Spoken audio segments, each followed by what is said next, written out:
जय हिंद दोस्तों। 80 शब्द प्रति मिनट डिक्टेशन स्टार्ट।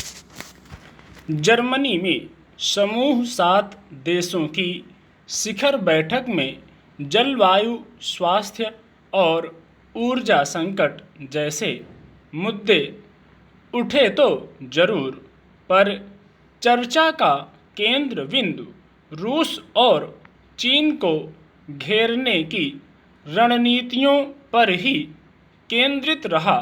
बैठक में रूस यूक्रेन युद्ध का मुद्दा छाया रहा और अंत में यही तय हुआ कि रूस पर और प्रतिबंध लगाए जाएं।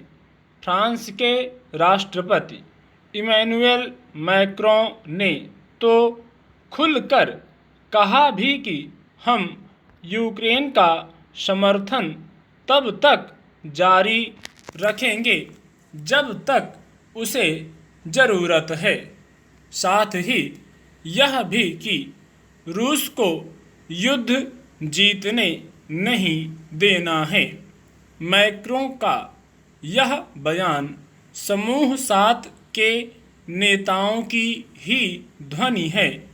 इस बैठक से यह भी साफ हो चला है कि रूस यूक्रेन जंग हाल फिलहाल खत्म होने के आसार नहीं हैं।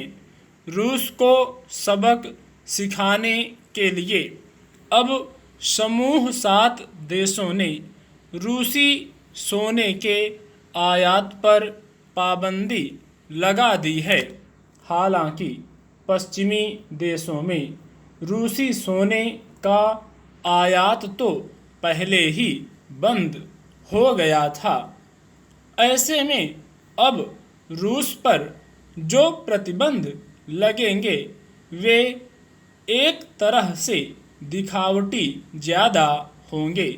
दरअसल रूस विरोधी खेमा भी यह समझ रहा है कि प्रतिबंधों का ज़्यादा असर पड़ना नहीं है, वरना रूस युद्ध के मैदान से कब का हट चुका होता।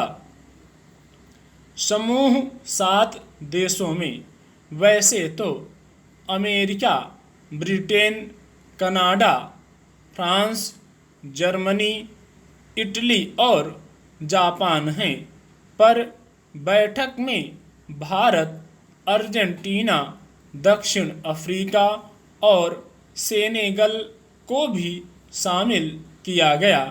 विकसित देशों को यह समझ आ रहा है कि बदलते वैश्विक परिदृश्य में भारत और उसके जैसे अन्य देशों को साथ लिए बिना आगे नहीं बढ़ा जा सकेगा।